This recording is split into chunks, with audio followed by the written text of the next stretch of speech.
Hey there, Nation, and welcome to the show where we help you to play miniatures wargaming on a budget. It is I, Commander Cheapskate, and we are back with our very first campaign introduction video for Season 2 of Anarchy Road.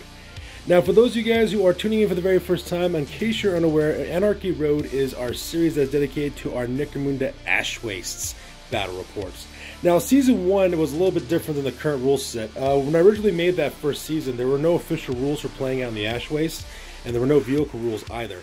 So my gaming group and I, we actually got together and actually wrote a 60-page document actually creating our own rules for Necromunda Ash Wastes, where we actually can make our own vehicles and attack one another and all kinds of stuff, and that series is really great. Unfortunately, the rules were largely unofficial because we just kind of made up ourselves.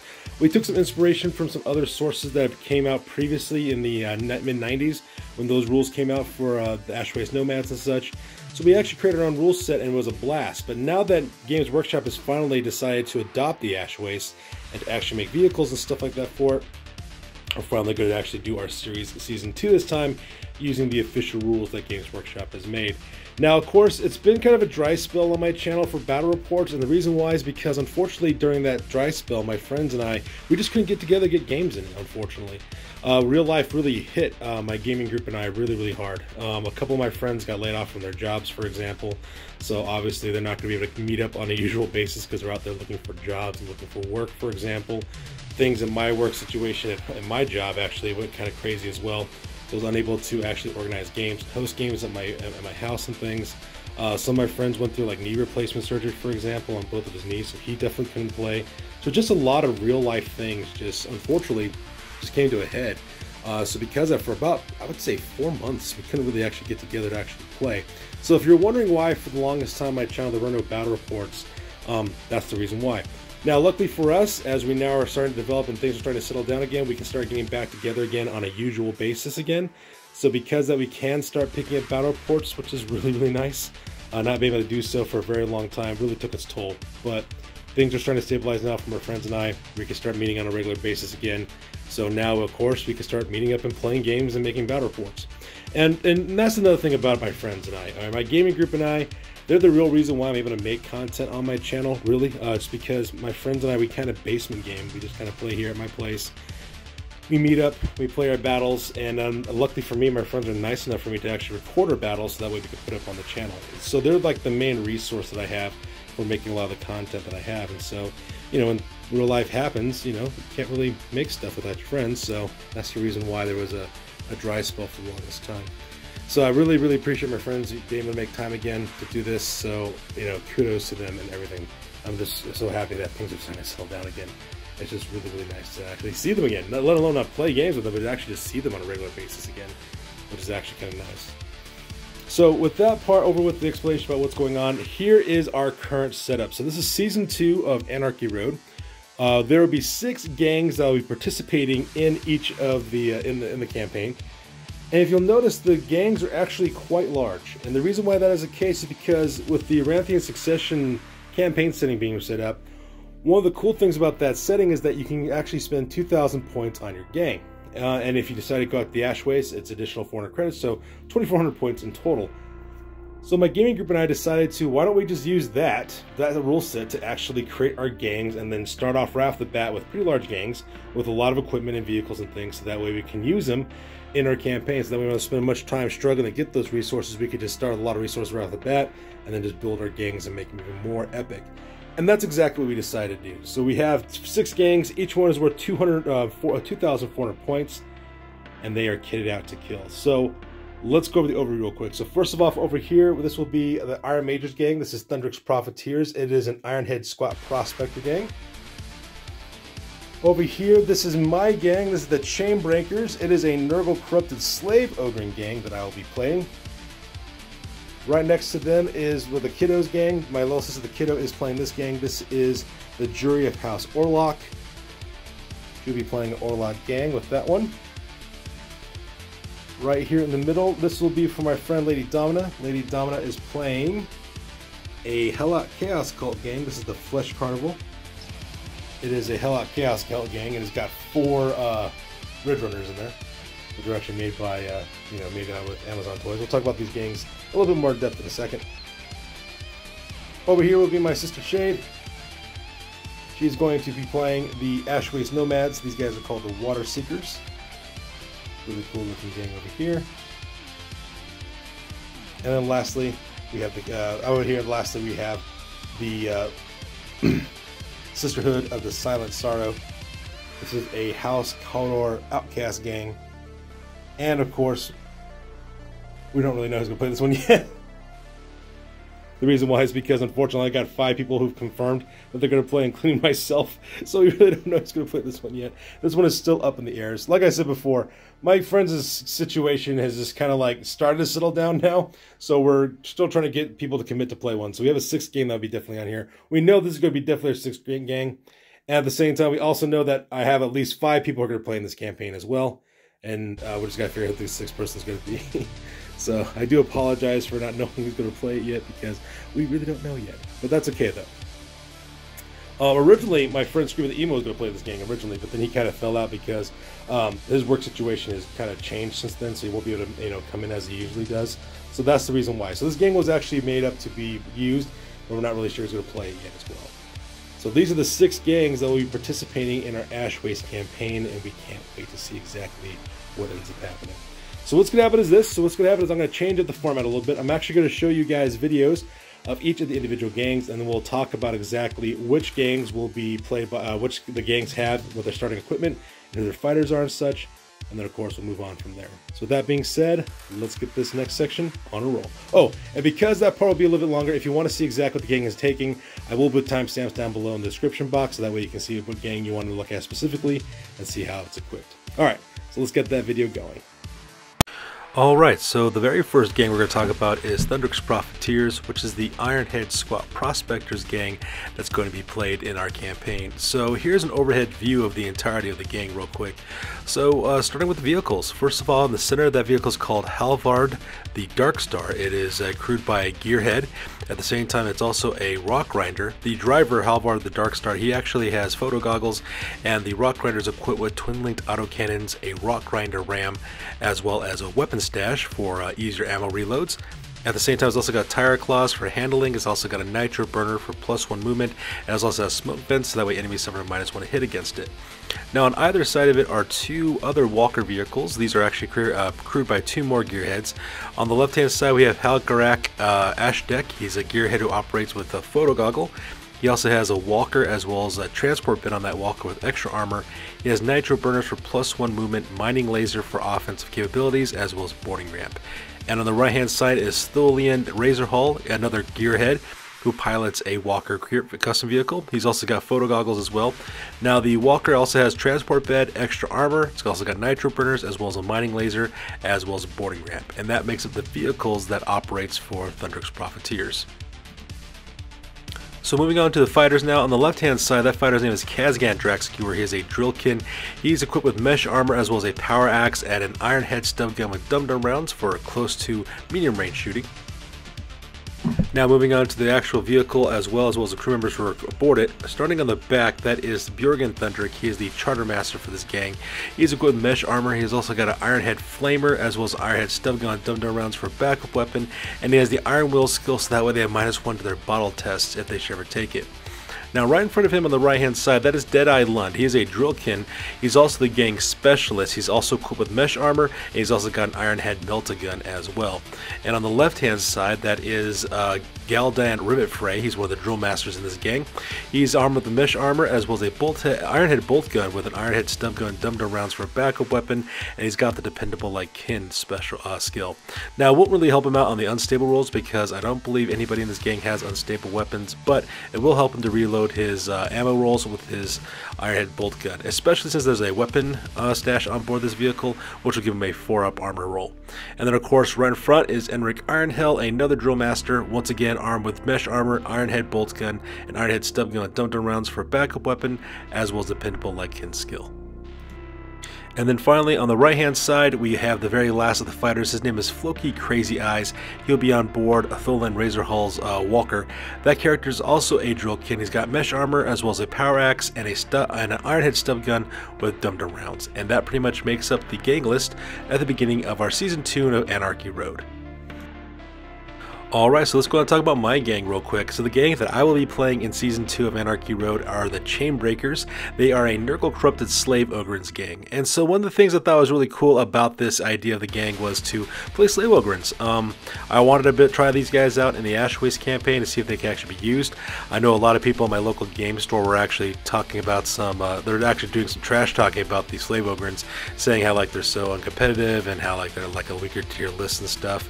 And people at my gaming store also know my opinions about the balance mechanic when people try to be part of the balance bandwagon. And so I told them, yeah, why not? I'll just go ahead and play this and I'll show you guys that they can be competitive no matter what the situation is. So that is why I'm playing Slave Ogryns. And I gave it Nurgle Corrupted just because I had some Blight Kings that are just kind of sitting around collecting dust. I also had a couple of members of the kill team from the Galar Pox infected, and I wanted to use them in a game, and so I decided to paint them up and use them in this campaign, and that's why I did that. So with this overhead video photo, let's go talk about the vehicles real quick. So the large teal vehicle on the right hand side, that is called the Dire Song. It is operated by a Scum Racer, and he's driving a custom heavy vehicle. It is tracked so that way I can deal with difficult ground. Now I do suffer -1 to movement, but that's perfectly fine because I have nitro burners on this vehicle to give me +1 movement to put it back to its normal movement value. It's also got extra armor for height and toughness. It's got a ram so that way I can do some charging actions. It's got a transport bed to give my fighters +1 initiative to actually board enemy vehicles. It also has all-wheel steering as well as tire claws to give me +2 to my handling. It's got smoke vents so that way my enemies suffer -1 to hit against me in shooting, and it's also equipped with a harpoon launcher as well as a heavy stubber for offensive capabilities. And right next on the left-hand side, that is Flotsam. That's another one of my Scum Racers. That is a Mephetic Blight Hauler from Warhammer 40k, in case you guys aren't aware what that is.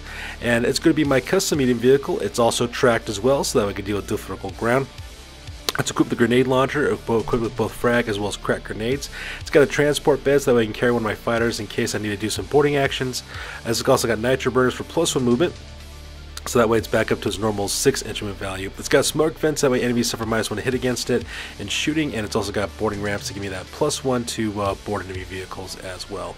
And that makes it the vehicles for my gang. Alright, so let's talk about my fighters. So right in the middle there, that character's name is Malignus. Malignus is one of my slave Ogryns. He's got an armored undersuit as well as furnace plates, so that way he's got that 4-up, 5-up armor save. He's equipped with a Spudjacker as well as a Brute Cleaver. He's also got the loyal, limited learning capacity as well as runaway special rules, and he's got the headbutt skill as well. And if you'll notice in my list is kind of fluffy, and the reason why is because I'm trying to prove a point to some viewers as well as some members of my gaming group, so that way, not my gaming group, I'm sorry, my local gaming store, to show them that you could have a pretty fluffy list and still be competitive as slave Ogryns. Now on the left and right hand side, those are two Lobo slaves. On the left hand side, that character's name is Thrax the Reeking. He is a Lobo slave. He's equipped with armored undersuit as well as a hazard suit, so that way he can be immune to blaze, radphage, as well as the shock attacks. He's got paired Spudjackers. He's got the lobotomized, limited learning capacity, as well as slow-witted special rules, and he's also got the runaway special rule attached to him. And then right next to him on the right hand side, that is the Festering Jawbreaker. He is another Lobo slave. He's got an armored undersuit as well as a hazard suit. He's got two-handed hammer as well as a stim slug stash for extra boost to combat. He's got the lobotomized, limited learning capacity, slow-witted, as well as runaway skills as well. So running into the center of my my vehicle, in the back, that is Fecula Flyblone. She is a slave Ogryn. She's got an armor undersuit as well as a furnace plate. She's also packing a Storm Welder, which is a pretty good shooting weapon, all things considered. She's also got a Spudjacker for a close combat weapon, and she's got the loyal, limited learning capacity, and runaway special rules, and she also has the headbutt skill. And then right in front of her is Golgok the Butcher. He's one of my under bosses. He's got an armor undersuit as well as furnace plates. He's got paired axes as well as blasting charges for offensive, and he's also got the bull charge special rule as well, so that he gets knocked back to his attacks when he charges into close combat. And finally, make up the very last of my gang in the back. On the left-hand side, that is Festimus the Bellman. He is my gang's overboss. He's got an armored undersuit as well as furnace plates. He's also packing twin arc welders for blazing attacks as well as really good armor penetration. He's also got blasting charges for his ranged attacks. He's also got a bio booster in case he should be reduced down to his last wound to keep him going. He's also got the runaway special rule as well as the iron will skills, so that way I have -1 to my cool checks when it comes to, -1 to my bottle tests in case I have to bottle out. And then right next on the right hand side, that is Sepsimus the Plague Sworn. He's my last of my underbosses. He's got an armored undersuit as well as furnace plates. He's also packing a last cutter, so that way he's got that versatile trait, high powerful attack. He's got an automatic fist, so that way he gets 12 paired attacks, and he got that automatic fist for knockback. He's also got blasting charges for offensive range, and he's also got the Nargos skill, so that way if he does get pinned, he can get back on his feet again, and then he can also still charge and destroy his enemies in close combat. And that makes up my gang, the Chainbreakers. Alright, so this is going to be my little sister's gang, the Jury. It is a House Orlock gang, and as you can see, it's actually quite elite. It's also kind of a smaller gang as well. It basically consists of 3 vehicles. It consists of a Guild of Coin hauler, so that way he's driving a Guild of Coin Cargo 8 Rich hauler. It's also got 2 Outrider quads as well. So with the description overall of the gang, let's talk about the individual members who make it up. So first of all, let's talk about the leader, who's right dag smack in the center. That character's name is Handsome Jack Riptor. He's a road captain. He's equipped with mesh armor as well as a combat shotgun with shredder and salvo rounds. He's got a stub gun with dum-dum rounds for a backup weapon. He's got the 2 pretty for Primus special rules, big names, so that way he can generate additional credits for the gang, as well as the Overseer ability, so that way he can exploit the Storm Bolters on the Cargo 8 Rich hauler. Now, flanking on the other side are his champions. On the left-hand side, that is Vi, his arms master. She's packing a mesh armor as well as an arc hammer and a stub gun with dum-dum rounds. She's also got the Iron Stare big name, Rule of Iron special rule for that, giving other fighters Nerves of Steel and -2 to bottle rolls. And she's also got the Nerves of Steel skill because she'll probably be shot at quite a bit for close combat, so that way she doesn't get to close combat. Now on the right hand side, that's his other road sergeant. That character's name is Jinx. She's got mesh armor as well as a heavy bolter with suspensor, so that way she can move and shoot with it. She's got a stub gun and dum-dum rounds for backup weapon. She's got photo goggles that make she shoot in blackout conditions. She's got the Iron Stare big name as well as a Nerve of Steel skill because she'll be shot at quite a bit. And by the way, if you're wondering, I got those 2 miniatures actually for Etsy is where I got those on. They were actually 3 pre-printed miniatures, 32mm scale, perfect for Arcane. My little sisters and I are big, huge fans of Arcane, and my little sister, the kiddo, wanted to include these in her gang, and so I was like, yeah, no problem. So we got them, painted them up, so that way she has them in the gang. And then on the right hand side, that his character's name is Lemonhead. He is a gunner specialist. He's got mesh armor as well as a grenade launcher with frag and crack grenades. He's got a stub gun with dum-dum rounds for a backup weapon, and he's also the gang specialist. So on the left hand side of the gang as well, that is Butch and Sundance, which is an Iron Rider crew in the front. They're packing stub gun with dum-dum rounds as well as an Outrider quad. They also have photo goggles as well. They have a redundant drive system for the drive system in case they take a glancing blow. They also got a harpoon launcher. They also got the agile dedicated gunner as well as wheeled special rules attached to them. And then right behind in the back, that is Tetsuo. She is a wrecker. She's got a hazard suit as well as a jump booster and chainsaw with stub gun and dum-dum rounds for her weapons. She's also got a demo charge as well as the hot-headed and fast learner special rules, and that makes up the fighters on the left hand side. And for the fighters on the right hand side, we have Butch and Sundance, which are another crew of Iron Riders. These guys are armed with stub guns with dum-dum rounds as well as photo goggles. They're driving an Outrider quad with a redundant drive system as well as a heavy bolter. They also got the agile dedicated gunner as well as the wheeled special rules for them as well. So we have Butch and Sundance as well as Tango and Cash. And then finally on the back, that character's name is Echo. He is a wrecker. He's got a hazard suit as well as a jump booster. He's got chainsaw and a stub gun with dum-dum rounds for close combat, a demo charge so that way he can also blow up vehicles, and he's also got the hot-headed and fast learner skills. And that'll make up the Kiddos gang, the Jury of House Orlock. And last but not least, of course, in the back we have the Rumbler, which is a Guild of Coin hauler who's driving a Guild of Coin Cargo 8 Rich hauler. It's got all-wheel steering as well as photo goggles so that way they can shoot in the dark. The all-wheel steering, of course, helps out with handling. It's got twin storm bolters as well as a munitorium armor container so that way they get bonuses to ammo rolls. It's also got the transport bed, wheeled, valuable cargo, trading run, as well as varied cargo special rules. And also in the vehicle as well is the organic mechanic, who is a rogue dog, armed with a last pistol and a Medicaid kit. They get the patch up and Medicaid skill. Alright, so let's go ahead and talk about this gang real quick. This gang is called the Flesh Carnival. It is a Slaanesh Helot Chaos Cult gang that'll be played by my friend. Actually, Mamacon is going to be the one playing this one. It's also the largest gang that we actually have in our campaign as well. So just right off the bat, let's go ahead and talk about the vehicles. As you can see, they have 4 Ridge Runners. Those are called the Bleak Bane, the Crimson Thorn, the Sidle Flare, as well as the Silver Chains. All 4 are Ridge Runners, all 4 have mining lasers, all 4 are wheeled, and all 4 have transport areas as well. So that's what makes up the vehicles on this one. So now that we're done talking about the vehicles, let's talk about the individual fighters. So in the center we have Cathan the Doomcaller, who is the cult demagogue for this gang. This person's armed with mesh armor as well as a flamer. They also have an auto pistol for backup weapon. They have a Chaos Familiar as well as a cult icon for larger group activations. They also have the Devotion as well as the Inure to Insanity special rules and the Commanding Presence skill. On the right hand side in the back, that character's name is Relius Joypiercer. She is a cult disciple. She's got mesh armor as well as a heavy stubber. She's got an auto pistol as well as a Chaos Familiar. She has the Inure to Insanity special rule as well as Nerves of Steel skill. And up in the front, that is Dirac the Night Flyer, another cult disciple, who's got mesh armor as well as a grenade launcher with frag and crack grenades. They also have an auto pistol as well as a Chaos Familiar. They have the Inure to Insanity as well as the Overwatch skill. And then on the left in the front, that is Kalisa the Hitherblade. She's a cult witch. She's got mesh armor as well as a chain sword as well as an auto pistol. She's got 2 Chaos Familiars.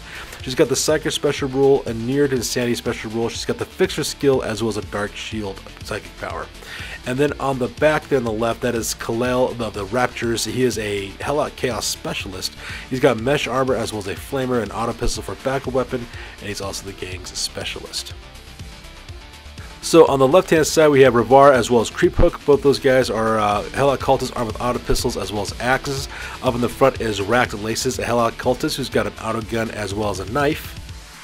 And then finally on the right hand side we have Splinter Mask as well as Skirak. Those are 2 Helot cultists armed with auto guns as well as a knife. And in the middle there we have Dry Kalesi, which is another Helot Chaos cultist who's armed with auto pistol as well as an axe. And that pretty much makes up Mama Khan's Flesh Carnival, her Helot Chaos cult of Slaanesh.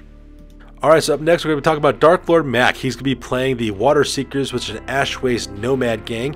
So let's talk about this gang. So the first thing you'll notice in this photo are the huge, giant scorpion-like monsters in the back. The reason why is because Ash Waste Nomads at this point do not have any major or large insects that can carry heavy weapons, unfortunately. At least at the time of this video was actually made. I mean, who knows what they're going to come up with later on, Games Workshop will. So because of that, we decided to actually give them the option to actually have large insects. So we called them Rad Scorpions after the Fallout series of video games as well. What we decided to do as a gaming group is that just basically make these Rad Scorpions just walker vehicles, what they are. So not vehicles in the traditional sense, because we're just going to pretend that they're not vehicles, that they're just pretend that they're animals is what we're going to do. And yes, we are giving them upgrades for vehicles because vehicle rules have those upgrades for those vehicles, and decided to make them walker vehicles RVR. So we just take the same rules for walker custom vehicles and attach them to these giant insects is what we decided to do. So in case you're wondering what's going on, that's pretty much what this whole thing is about with the giant bugs. So that way they can transport the entire gang, which is actually kind of cool. Alright, so let's start with these Helomite Dustback Riders real quick. So on the left hand side, that is Azeradon Swift, who is a Dust Rider. This fighter's got mesh armor as well as a chain lance. They also have blast rifle, and they're riding on a Dustback Helomite with photo goggles and ash cloak. They got the Born in the Saddle, hot-headed fast learner, as well as the Mighty Leap skills attached to it. And on the right hand side, that is Sunk to the Dust, who's another Dust Rider equipped exactly the same way. Now on the right hand side, that is Amelia's Halo, which is a Stormcaller champion. This fighter's got mesh armor as well as running a Dustback Helomite. They have a blast carbine as well as a Stormcaller staff for close combat. They're equipped with photo goggles. They also have an ash cloak, and they have the Born in the Saddle, Call the Storm, Mighty Leap, as well as the Breeding Down special rules as well as skills. So in the center here is where most of the gang is located for Dark Lord Mac. In the back, that is the Saint's Tears. He is the chieftain of this gang. He's got mesh armor as well as a web gun. He's also got a blast pistol for a backup weapon. He's got photo goggles so that we can shoot in the dark. He's also got Ash Cloak, Sky Mantle, as well as the Munitioneer skill. Now up in the front on the right hand side, that is Marduk Silent Harvest, who is a Watcher, who's the second champion in this game. He's got mesh armor as well as a Charge Caster with Shock Blast as well as Crack Rockets. He's got a blast pistol and a rocket pack so that way he can reload the weapon quickly in case he rolls of ammo roll. He's also got photo goggles so that he can shoot at night. He's also got an Ash Cloak, Sky Mantle, as well as a Trick Shot ability. Now on the left hand side, those two guys are our two Dust Runners for this gang. We have Cerelia as well as Octi. Both of them are armed with mesh armor. Both have blast carbines as well as scav and stub guns, knives, photo goggles, ash cloaks, as well as sky mantles, and they both have the fast learner trait. And on the right hand side we have two warriors named Numinia Farsight as well as Lucia's Regret. Both of them are equipped with mesh armor. Both have long rifles, scavenge gun, stub guns, knives, rocket packs, so that way they can help out their leader Marduk Silent Harvest. They also got photo goggles so they can shoot at night, as well as ash cloaks, sky mantles, and they're both specialists as well. And that pretty much makes the fighters here in the center. So let's go ahead and talk about the giant rad scorpions real quick. The left one's called Kassanon's Needle, and the right one's called Akalor of the Forge. They're both rad scorpions. We just called them Rad Scorpion Handlers, what we call these guys for the crew. We pretty much just use the exact same stats for the Ballista skill as well as the normal stats with just normal Ash Waste Nomad Warriors is what we decided to do for that. Both of them, of course, are going to be Walker custom vehicles is what they're basically based on. So for their claws, we just basically use the RAM rules for their claws. They have nitro burners so that way they can move faster. They both have transport beds. They can transport fighters. They're both equipped with mining lasers, and they both have boarding ramps for the +1 initiative to board enemy vehicles. And they have body spikes to represent the fact that, you know, they have exoskeletons with spikes on them, and of course they're also walker vehicles. Now we're just going to pretend, of course, that they're giant insects, that way we could use them in our campaign for our Ash Waste Nomads.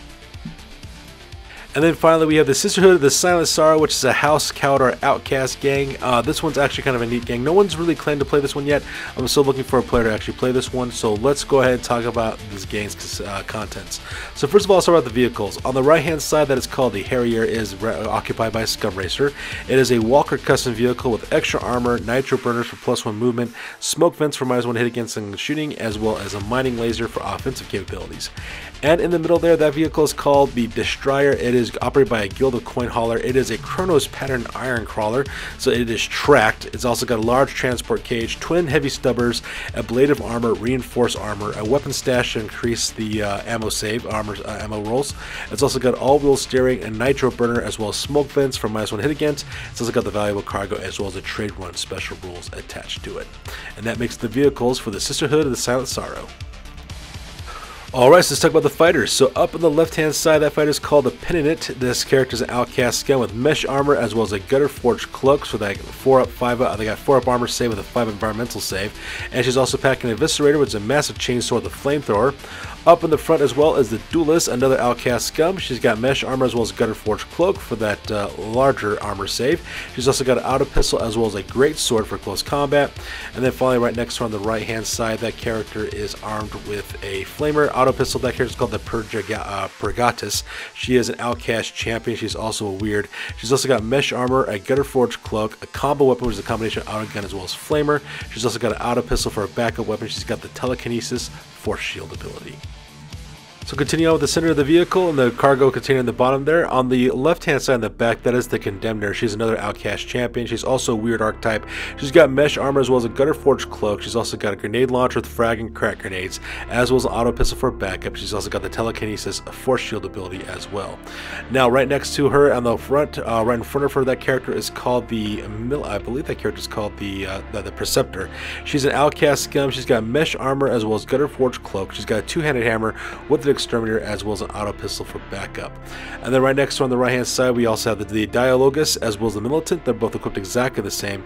Both fighters have mesh armor, gutter forged cloaks, auto guns with exterminators, as well as reclaimed auto pistols for backup weapons. And then finally in the back, in the center, that is the Sister Superior. She is an outcast leader. She's also got the weird archetype. She's equipped with mesh armor as well as a gutter forged cloak. She's also packing a plasma pistol and a chain sword. She's also got the telepathy skill, Unbreakable Will.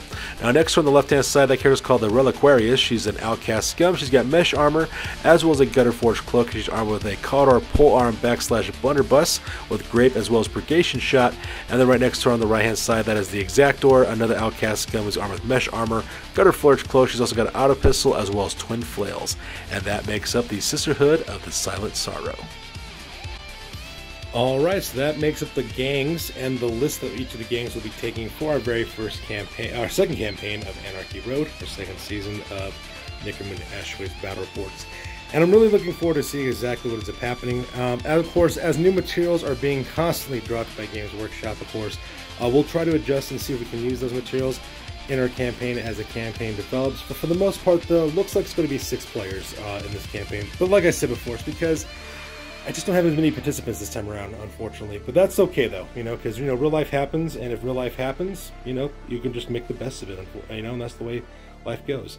Sometimes life throws a lot at you, and, you know, you just got to keep your head down, power through, and move on. So kudos to everyone who's actually struggling out there. I know it's hard. It's not just hard for my gaming group and myself, but it's also hard for a lot of people out there. Things are really tough right now. And so, yeah, For those of you guys who are struggling through, if you're going through the struggles right now, all I got to say to you guys is like, hey, you know, I'm right there with you. Keep going. Unfortunately, higher times come up like this all the time, but luckily, people in your life can help you out through it and stick together, because that's the only way we can actually make it through it, by helping each other out as best we can. So kind of a serious tone on this battle report, on this video, but that's perfectly fine, you know. It's all fun and games, but you know, real life happens, and in those moments that you can enjoy things like miniatures working, you should actually take advantage of it. So that's good for this, you guys. As always, please feel free to like, comment, and or subscribe. Your guys' input is invaluable to us as always. Also check us out on Facebook, Instagram, as well as blogger.com for all the latest greatest hobby news related to this channel. That's good for this week, guys. We will see you guys out in the wasteland, so rev it up, because Season 2 will be dropping soon. Alright, you guys, peace out, and stay classy.